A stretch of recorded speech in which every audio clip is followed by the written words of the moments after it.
शनिवार के दिन जिस बालक बालिका का जॉब नहीं लग रहा हो, जगह जगह पहले करते थे जॉब, अब छूट गई, 2 साल हो गए, 3 साल हो गए, सर्विस नहीं लग रही हो, बहुत प्रयास कर लिया हो, तो महाराज शनिवार के दिन काली तिल्ली को पीसकर उसको जल के पात्र में डालकर अपने घर के मटका परिंडा पितरों का जो स्थान होता है, जलाशय होता है, उसके पास में एक पात्र में रख दीजिए। बेलपत्री या बट का पेड़ या पीपल का पेड़, इस वृक्ष के नीचे एक रात्रि तक रखे रहने के बाद में दूसरे दिन अपनी कामना करकर, जिनका जॉब नहीं लग रहा या कहीं उलझने उत्पन्न हो रही है, उस व्यक्ति को हाथ में ले जाकर उस पात्र का जल इन 3 में से किसी भी वृक्ष के नीचे उस काली तिल के जल को समर्पित कर दीजिए। महाराज बाबा चाहेगा 3 महीने में कहीं ना कहीं योग बना ही देगा। हनुमान जी की परिक्रमा, भैरव की परिक्रमा, शंकर भगवान की परिक्रमा, शिव जी के जितने रुद्र अवतार हैं, शंकर भगवान के जितने अंश अवतार हैं, इन सब की परिक्रमा का भाव 3 परिक्रमा का है। कितनी परिक्रमा? 3। काल भैरव, भैरव की परिक्रमा कितनी होती है? जम के बोलो, 3। हनुमान जी की परिक्रमा कितनी होती है? 3। शंकर के जितने अवतार, मेरे भोलेनाथ के जितने रुद्र अवतार हैं, मेरे शिव के जितने अवतार हैं, मेरे शंकर के जितने अंश अवतार हैं, उनकी सबकी परिक्रमा 3 है। सबकी परिक्रमा 3।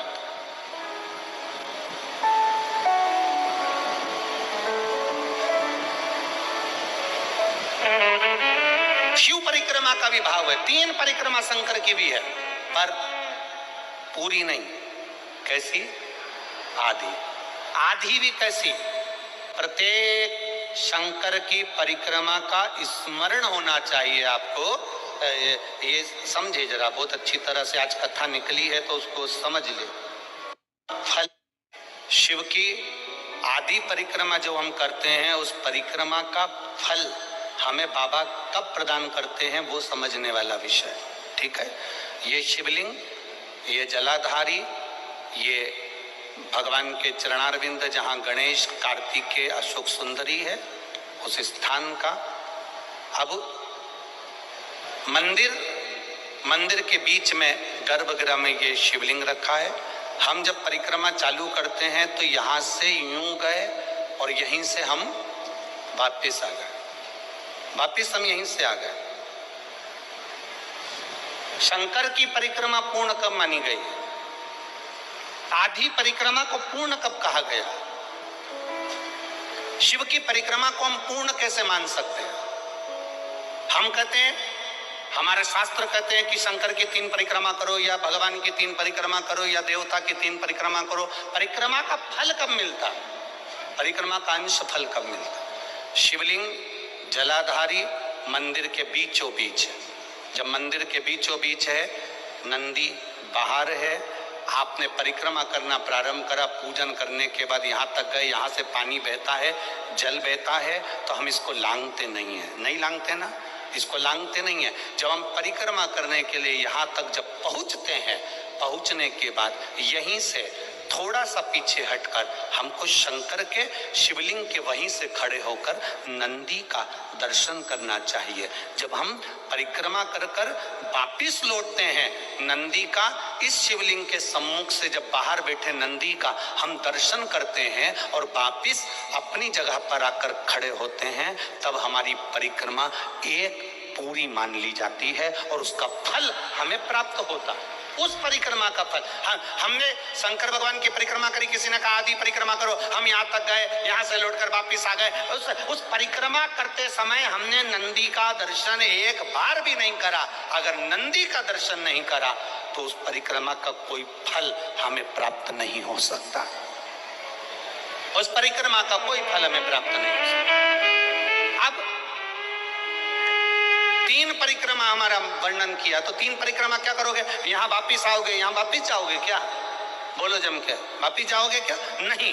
3 परिक्रमा शंकर भगवान की जो वर्णन करी गई, यहां से चले, यहां पहुंचे, पहुंचने के बाद आपने यहाँ शिव जी का, शिवलिंग के वहीं से नंदी का दर्शन करा, फिर वापिस पलटे, फिर नंदी का दर्शन करा, फिर पलटे, फिर नंदी का दर्शन करा। यहाँ खड़े होकर आप जब 3 बार नंदी का दर्शन कर लेते हो, एक ही परिक्रमा में 3 बार नंदी का दर्शन कर लेते हो, तो 3 परिक्रमा का फल प्राप्त हो जाता है और हमारा वो कार्य सफल हो जाता है। 3 परिक्रमा का।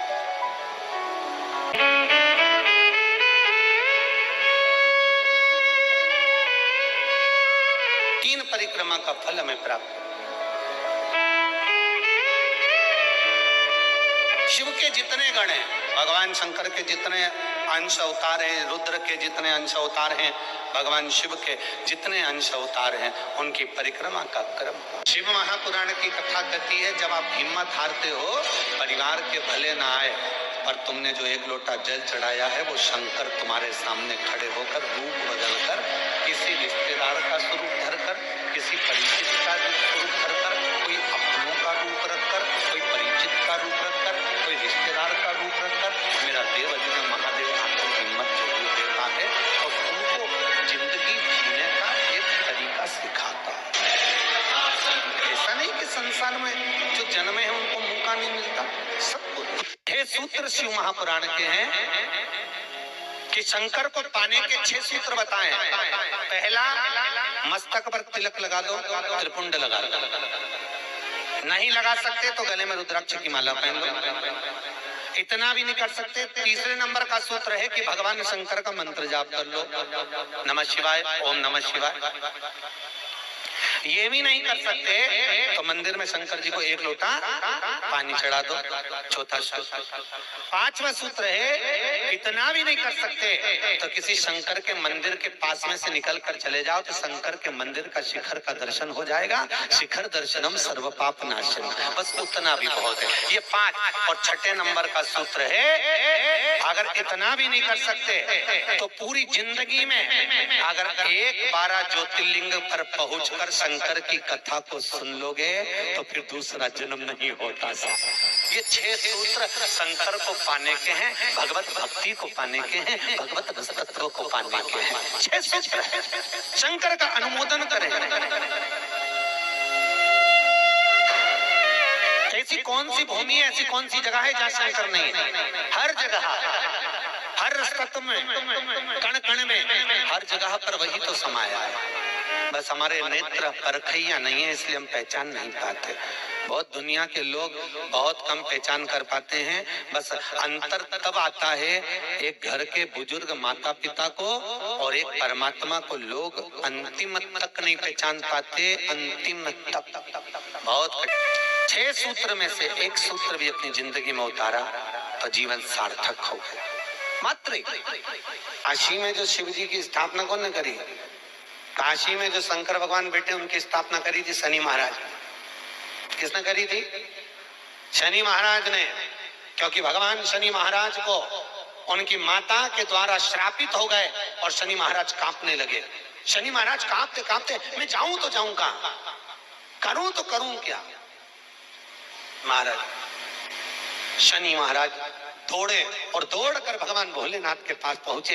हे शंकर, त्रिकालदर्शी, कैलाशी, अविनाशी, कृपा करिए बाबा भोलेनाथ, कृपा करो। क्योंकि दुनिया में 33 करोड़ देवी देवता हैं जिनको शनि लग सकता है, केवल एक, किसको छोड़कर? शिव को छोड़कर। राम जी को शनि लगा तो 14 वर्ष वनवास चले गए। कृष्ण को शनि लगा तो मथुरा छोड़कर द्वारका चले गए। शनि लगा, हनुमान जी को शनि लगा तो गुफा में बैठकर राम राम जपना पड़ा। शनि सबको लगता है, केवल शनि नहीं लगता तो एक मेरे महादेव को, मेरे भोले बाबा को नहीं लगता। शंकर के पास में शनि आकर, शनि ने आकर कहा, भोलेनाथ कृपा करिए बाबा, मैं बड़ा कष्ट में हूं, मैं करूं क्या? बाबा भोलेनाथ ने कहा, जा गंगा जी के तट पर काशी में जाकर एक शिवलिंग की स्थापना कर, उसकी आराधना कर और तेरा शरीर ठीक हो जाएगा, कष्ट नहीं भोगेगा। शनि महाराज ने काशी में जाकर शिव जी की स्थापना करी।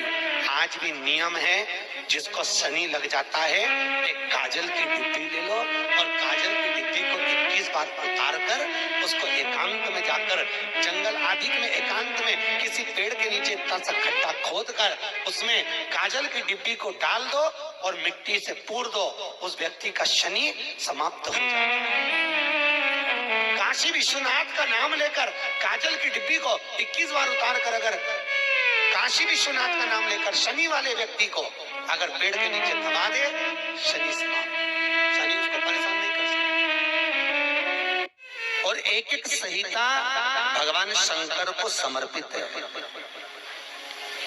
भगवान जैसे श्री हनुमान जी महाराज से जब राम जी राजा बने सब प्रसन्न दिख रहे थे। सुग्रीव प्रसन्न थे, विभीषण प्रसन्न थे, राम जी प्रसन्न थे। तो माता सीता जी ने पूछ लिया कि ये केवट इसलिए प्रसन्न है क्योंकि निषादों का राजा बन गया, सुग्रीव इसलिए प्रसन्न है क्योंकि किष्किंधा का राजा बन गया, विभीषण इसलिए प्रसन्न है क्योंकि लंका का राजा बन गया, आप इसलिए प्रसन्न हो कि आप अयोध्या के राजा बन गए। पर हनुमान क्यों नाच रहा है? हनुमान को क्या मिल गया जो इतना प्रसन्न होकर नाच रहा है? तब हनुमान जी को बुलाया गया। माता जानकी जी ने पूछा, हनुमान तुझे कौन सी जगह का राज्य मिला है जो तू इतना प्रसन्न होकर नाच रहा है? हनुमान कहते हैं, माँ मुझे राघव जी के चरणारविंद का राज्य मिला है, इसलिए मैं प्रसन्न होकर नाच रहा हूँ। मुझे राम के चरण मिले, मुझे राघव के चरण मिले। पवन तनय संकट हरण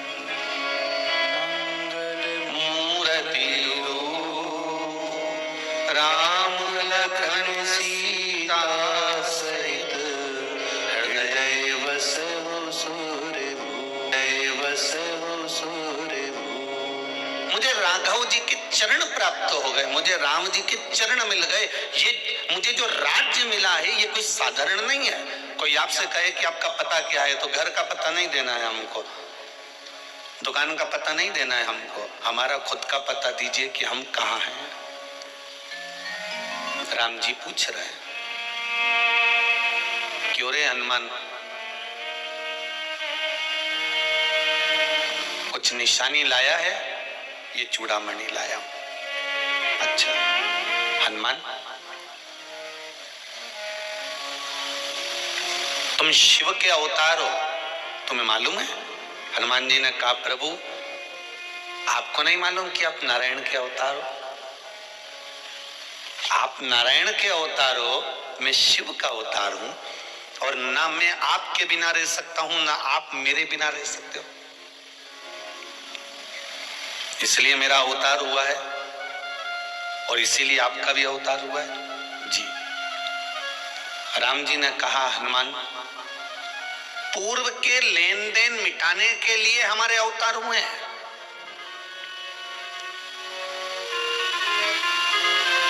हमारे पुराने जो लेन देन है ना, उसको मिटाने के लिए हमारा यह अवतार हुआ है। और राम जी महाराज हनुमान जी से कह रहे हैं, ये सारे जितने बने ये सब कर्म के दंड के कारण बने हैं। सुनो हनुमान, तुम लंका गए थे तो तुम्हें कुछ स्मरण रहा है कि नहीं रहा? हनुमान जी कहते, प्रभु आप ही की आज्ञा थी। जब आपने मुद्रिका निकाल कर दी, राम नाम लिखी मुद्रिका मुझे मिल गई, उस मुद्रिका को मैंने मुख में रख लिया, क्योंकि राम नाम अगर जिह्वा पर है, मुख में है, तो ऐसा कोई काम नहीं जो पूरा नहीं हो सकता, इसलिए मैंने उसको मुख में रखा, मैंने राम। फिर हनुमान जी कहते हैं, मैं लंका जाते समय सब जगह देख लिया और देखने के बाद मुझे एक पत्थर दिखाई दिया, शिला दिखाई दी, मैं उस पे चढ़ गया। तो राम जी ने पूछा, तूने उस पत्थर को पहचाना कैसे कि इसी पे चढ़ना था?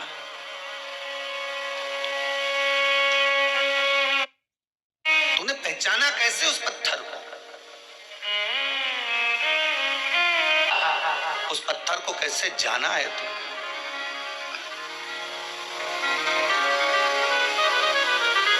कैसे पहचाना?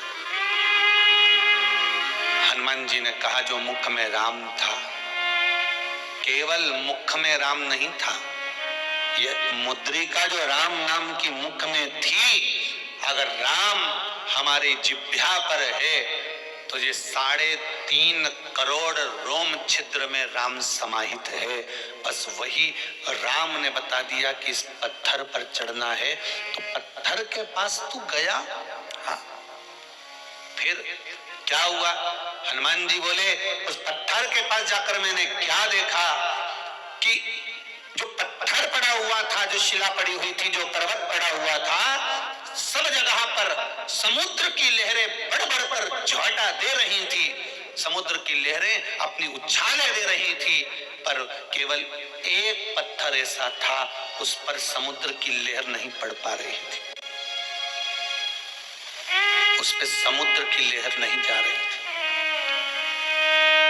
जैसे प्रभु हनुमान जी ने कहा, जैसे आप माता अहिल्या के दरवाजे पर गए थे और माँ अहिल्या जो पत्थर की हो गई थी, ना वहां पशु आते थे ना वहां पक्षी आते थे। क्यों?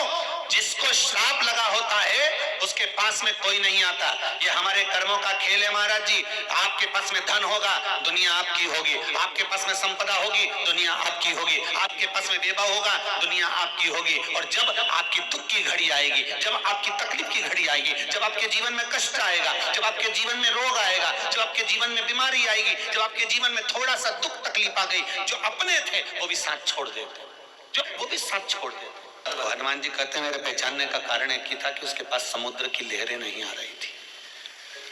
अच्छी लहर उस पर्वत के पास में, उस पत्थर के पास में नहीं आई, मैं जान गया था। फिर इसलिए मैं उस पत्थर पर चढ़ गया। राम जी ने कहा हनुमान तुम उस पत्थर को पहचानते हो? हनुमान जी बोले प्रभु बस यहीं तक जानता हूं कि समुद्र की लहर उसके पास नहीं पहुंची, इसलिए मैं उस पर चढ़ा। राम जी ने पूछा ऐसा क्यों करा? हनुमान जी बोले आप ही ने तो कहा था कि मैं आया, बीच में मुझे निषाद मिला, एक केवट एक साइड में बैठा हुआ था, बाकी के सारे निषाद पास में खड़े हुए थे, सारे निषाद नजदीक में खड़े हुए थे, सारे केवट पास में थे। तो तुमने क्या करा प्रभु? आखिरी में जो बैठा हुआ था उसको बुलाया, एक केवट तुम आओ, राधे, एक केवट तुम आओ, एक केवट तुम पहुंचो उस। और केवट को जब बुलाया तो केवट आया। केवट ने एक ही बात की, मेरी नाव जो है नीचे से उसमें एक छेद हो गया है तो उसमें पानी भरा जाता है, मेरी नाव में बिठा लूं, बस एक काम करवा लो कि तुम पांव धुलवा लो। राम जी की ये बात हनुमान जी के मन में थी कि उनने भी एकांत में पड़े हुए उस केवट का उद्धार कर दिया था, तो क्यों ना मैं जाते जाते इस पत्थर का उद्धार कर जाऊं, इसलिए मैं उस पर चढ़ गया।